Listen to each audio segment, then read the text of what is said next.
Okay.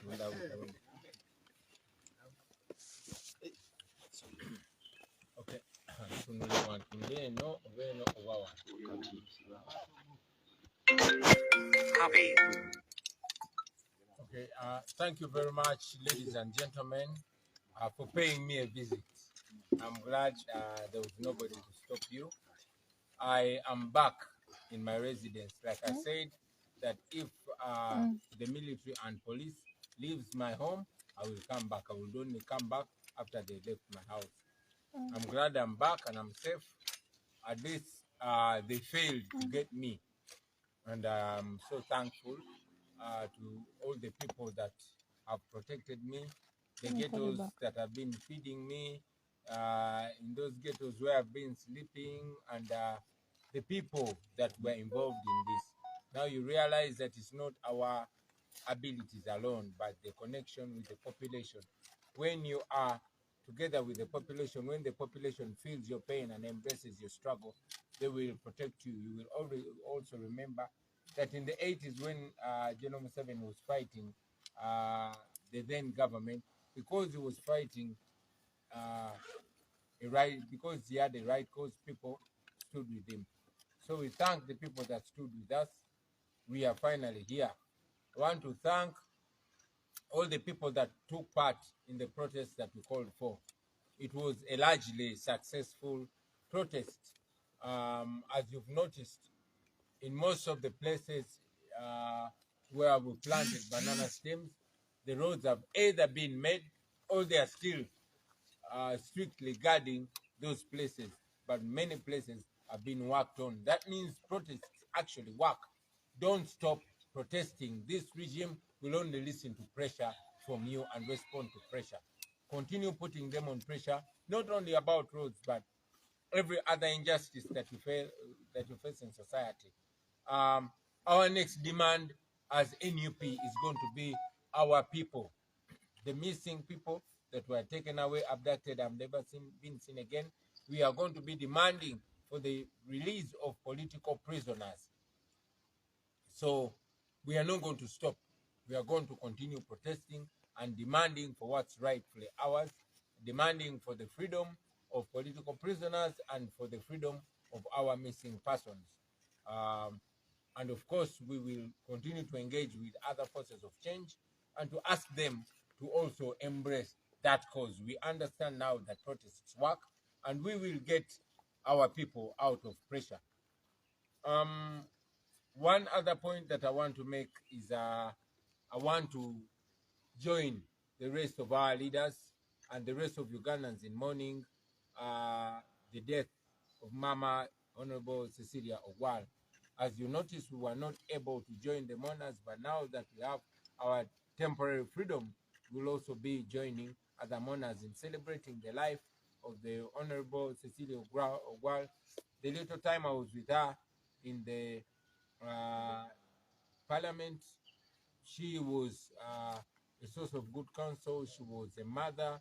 She was a source of great advice, and we shall miss her as a nation. We can only try to move in her footsteps.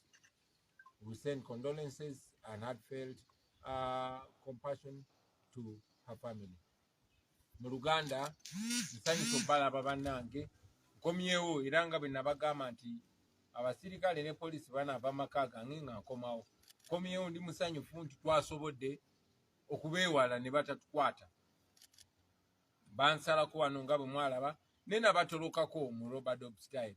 Era mbadde mpitanga mu bantu, nga ndi mu bantu ba bulijjo. Njagala okwebaza ne ssekwebaza abantu bonna abatukuumye mu ghetto gye tubadde nga tulya, ababadde nga batusuza mu bitundu ebyenjawulo, bantu ba bulijjo babadde nga batambuza ku bodaboda zaabwe, mu taxi zaabwe, n'abadde nga batuwa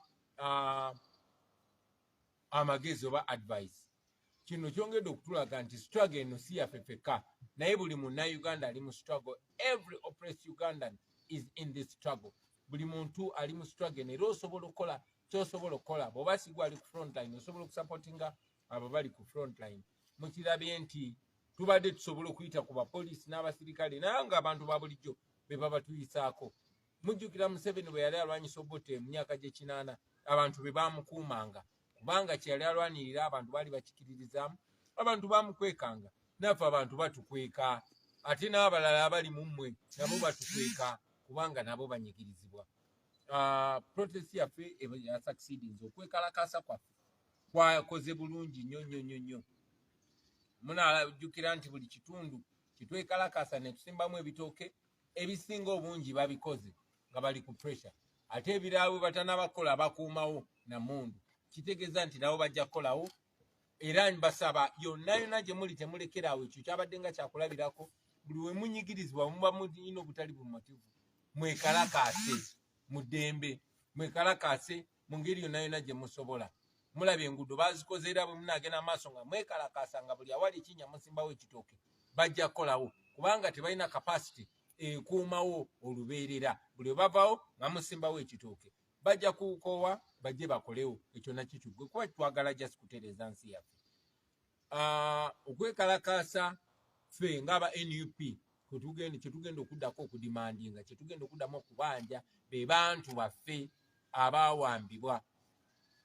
Tubabanja, twagala abantu baffe omuli John Bosco Kibalama, Kanata Muhammad Damulira n'abalala tubaagala, era tugenda kunga bannayuganda okwekalakaasa mu ngeri yonna esoboka okutuddiza abantu baffe. Tugenda n'okwekalakaasa olw'abantu baffe abali mu makomera, ba political prisoners, ba Olivia Lutaya, ba Machete, Bakalanzi n'abalala abatalina musango. Museveni ali mukuta badifayira, abakwata abaana, ababbi ba ssente z'omusolo, naye abantu baffe abatalina musango babasibye. Tetugenda kulekerawo okwekalakaasa. Batusomesa nti omuntu yenna bw'agezaako okukulemesa okuba n'eddembe lyo, ekikolwa ky'olina okukola eky'obuzira kwe kumulaga nti osobola okubeera nalyo lwampaka. Volaba bwe bansibidde wano natoloseewo, mbalage nti neekalakaasa. Okutoloka kwange kyabadde kikolwa kya kwekalakaasa, okulabikanga mu kibuga kyabadde kikolwa kya kwekalakaasa, era tugenda mu maaso n'okwekalakaasa. Buli weenaafulumanga wano kijja kuba kikolwa kya kwekalakaasa. Tugendagenda maaso nga tulaga obutali bumativu kubanga tukikola mu ddembe. Tugenda maaso nga tubanja abantu baffe twagala tubafune era tugenda bafuna. Nammwe bannayuganda tubakunga buli omu okusala amagezi gonna, era tugenda kwengejenga ne bannaffe aba forces of change abalala, naye omulamu ogwo nagwo tuguteeke ku mwanjo ogw'okubanja abantu baffe. Njagala nabo bakulisaayo mu busibe. Banategeezeddwa ti ne wa Dr. Besigye ne wa Lord Mayor abasirikale babajjeeyo. Mpozi n'ensonga esembayo njagala ogatta eddoboozi lyange ku bannayuganda bonna okubagiza famire n'abenju n'emikwano gya Honorable Cecilia Ogwal maama waffe. Akabanga ke nali naye mu paliamenti yali mukulembeze ow'okulabirako ng'alinga maama waffe ng'atulungamya bulungi nnyo. Tujja mu misinga Omukama omwoyo gwe agw'omuzikisa. Mwebale nnyo, mwebaliye ddala bassebo ne bannyabo. Okay, let's focus on the issues that have been spoken. Let's see. Kasebere ku issues ayogedde. Naye kikocha Ekibadde kinjokya nze sita wa Uganda nkola Star Media Uganda. Ku social handles okwabaddeko ng'oweereza obubaka eri UN. Nze bwe mbaddeko olw'ensonga nti emikutu egimu egy'abo ba ambassadors abazze ku NAM naye gundi endala babadde bagamba nti bo bwe bazze mu Uganda balabye nga tewaliiwo human rights violation yonna. Kakati era ekyo nakyogeddeko kya buswavu nnyo. Abazungu abasinga abakozesa abadikiteta mu Africa olwa interest zaabwe, era si kyanjawulo nga abakozesa Museveni. Ayagala nnyo okutunuulira ba opposition oba nobali bolinga nga ba Western puppets, naye Museveni Western puppet number 1. Twavumiridde nnyo ekya Ssaabawandiisi wa UN okujja mu Uganda n'atayogera kunyigirizibwa kuli mu Uganda, n'atayogera ku kutyobola ddembe ly'abantu, n'asanga nga abakulembeze b'opposition tuli under house arrest mu bumenyi bw'amateeka n'atakyogerako. Naye ate n'okusingira ddala si ku Uganda yokka, wabula tulina crisis e Congo. Abafirika abasukka miliyoni 5 batiddwa e Congo naye ne kitayogerwako. So kyabadde ng'ekiraga nti ku ye obulamu bw'Abafirika si kikulu nnyo, ate nga tumanyi nti obulamu bonna bwenkanankana. So twabategeezezza nti UN erina okudda ku mulamu ogwagiteekesaawo oba si ky'abantu bajja tandika okikubamu ebituli nga bwe bakubye ebituli mu mukago gwa non-aligned movement ogwatandikirwa okuyambako abantu abali banyigirizibwa naddala abafirika abali mu bufuzi obw'abazungu abafirika mu South Africa abali banyigirizibwa mu apartheid nga byebintu kati ebiri mugenda maaso. So non-allied movement nayo yaluzinga oba yavaamu omwoyo gwayo gweyina okwenoonya oba si kijja kulekerawo okugoberwa n'okuweebwa ekitiibwa. Kibuuze mu luzungu oba osobola okkiza Tuddiremu mu luzungu. Sooka okibuuze. Can't put us in. Thank you very much. Yeah, we criticized the Secretary General of the United Nations for coming to Uganda and not even mentioning the gross human rights violations that are ongoing in Uganda. He was in Uganda when the opposition leaders are under house arrest, including myself, was on the run from the military. He did not talk anything about the gross human rights violations and the abuse of democracy in Uganda. He did not even talk about the massacres and the mass killings in the Congo, where up to 5 million Africans have lost their lives. He did not talk about the plunder and dehumanization and humanitarian crisis that is ongoing in the Congo. That, to many of us, spoke to the hypocrisy of the UN. It spoke to the disregard of African lives. While other lives are being considered, African lives didn't seem to matter to him. We criticized him, called him out, and called on the UN, reminding them that the UN must stand for the values for which it was established, or else it will attract resistance and disdain and, dislike and indignation from the oppressed people of the world. Yeah. I just wanted to know from you, you're talking about the protests, especially in terms of the bad roads, and you're still demanding that the members who were abducted by the security operatives should be released. For how long are you going to carry on with these protests, and how do you intend to carry them on? We are going to carry on these protests in very many different ways, and we also call upon the population to give thoughts. This is not just an issue of we, the leaders. It's a national issue. These roads, we started with the soft protests that are doable and which can give immediate results. And we realized that after that pressure, many of the roads where we planted banana stems were worked on. That is the kind of response we wanted. And we encourage people to continue that. In the same way, having realized that this regime only responds to pressure, we are calling upon people, our people, especially we as a national inter-platform, to demand, to use similar ways of protest, various ways of protest, to demand for the return of the missing people. I might not give you the tactics that we're going to use as of now. Like I said, there will be various, but we are going to protest constantly until there is a difference. Jide mu Luganda.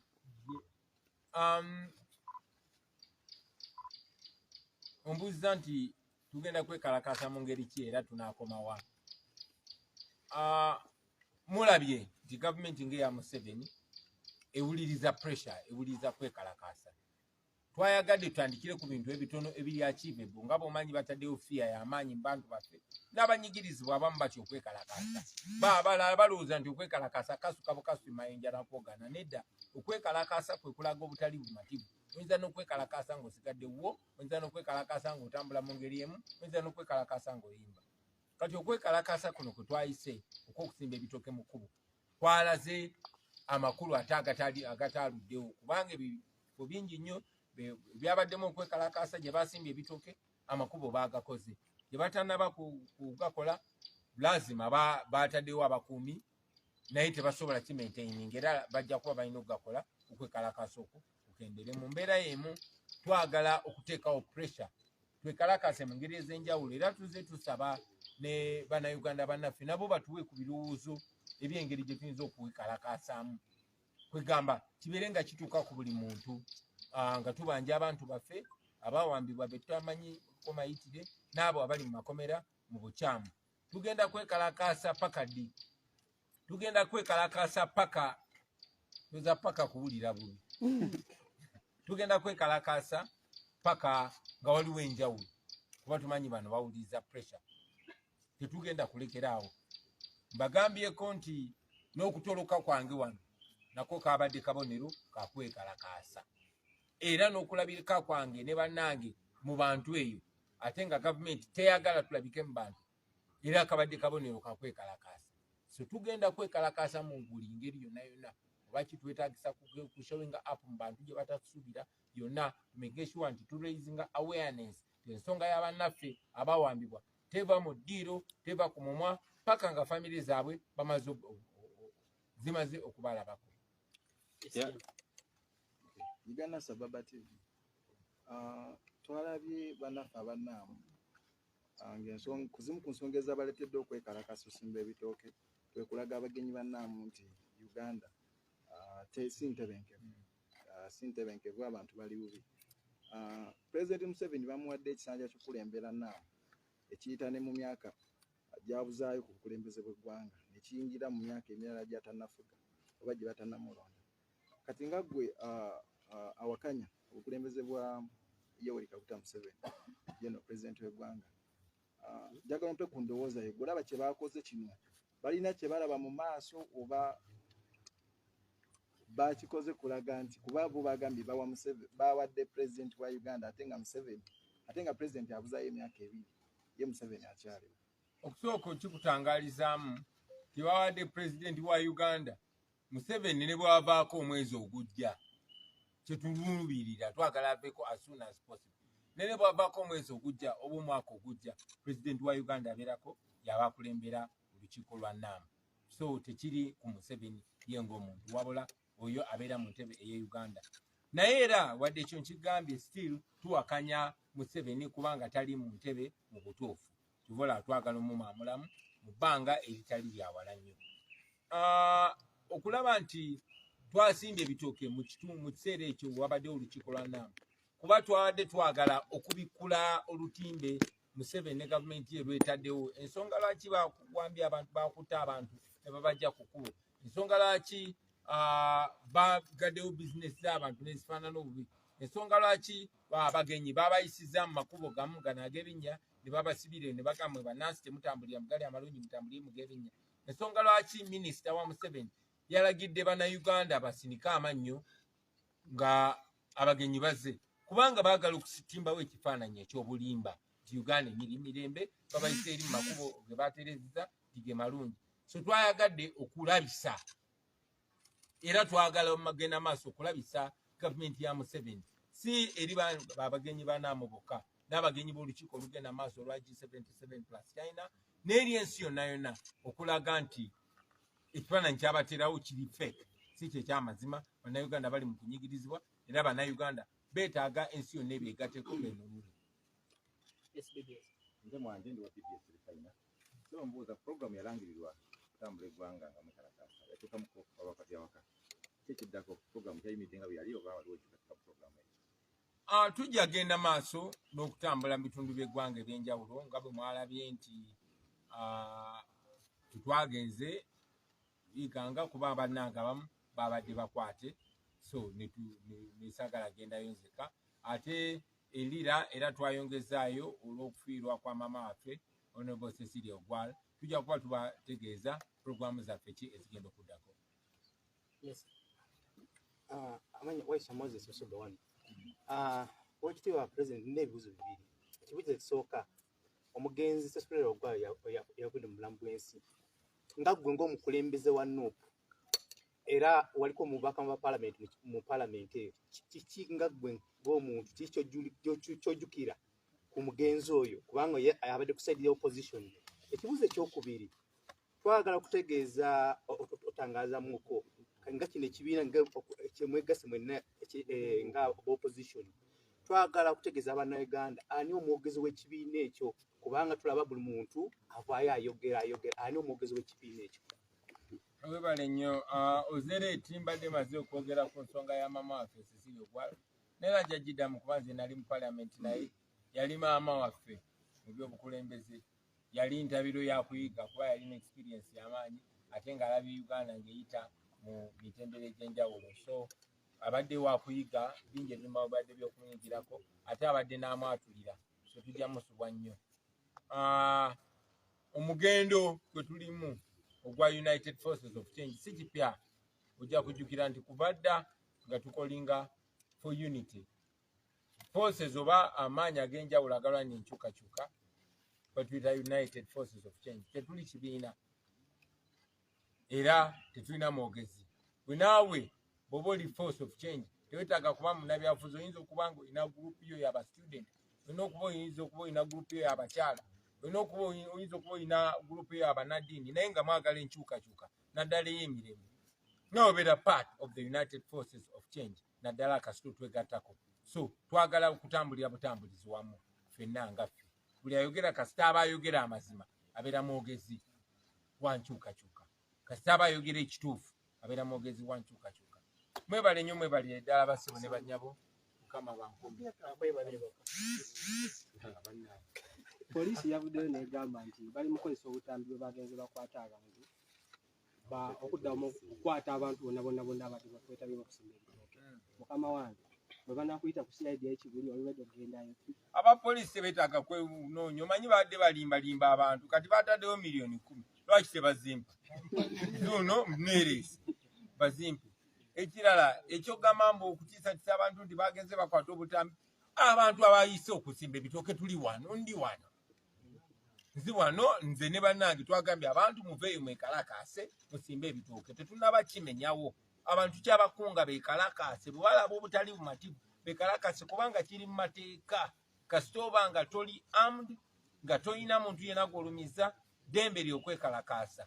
Tubalinze okutuwandiikira nga mutuvunaana okwekalakaasa. Tujja jjuwoza egyo emisango bulungi nnyo ate tuddemu twekalakaasa. Mu luzungu ako kennyinako. Well, the police shouldn't intimidate people about footage of those people that were planting banana stems in the potholes. We are here. I am here. I am one of the leaders that called for that protest. And the protest is still on. We continue to encourage Ugandans to protest non-violently. This time we've encouraged them to plant plantain stems in potholes. First, it is helpful because it saves people from accidents when those stems will work as warnings. But also, you know, it creates awareness and reminds the authorities of their duty of their job. So we are here. I am not hiding, and I'm not denying that I called for those protests together with other leaders. 10 million. The 10 million that you were... Yeah, we were informed that the police put 10 million for anybody that would show them where I was hiding. Now I've shown them. Can I have the 10 million? I'm even broke. Mr. President,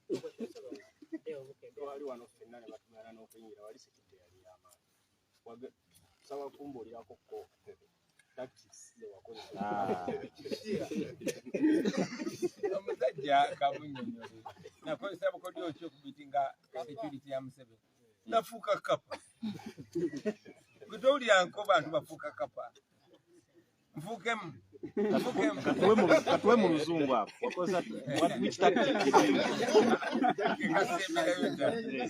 Well, Sudir is asking how I was able to be security. As you must have heard people saying, I became a cat. So I'm sure you've heard that in the 80s, somebody used to become a cat and evade the security. So I also became a what? Thank you.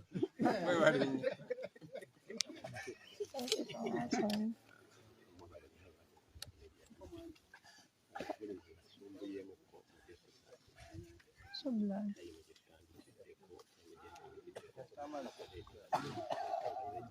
Bana imwe barakulaba shabira omukisa TV balance being omukulembeze byatugambye mwena mubiwulidde okuuse kapa abitinga security. Until next time, mubeere bulungi mwebale.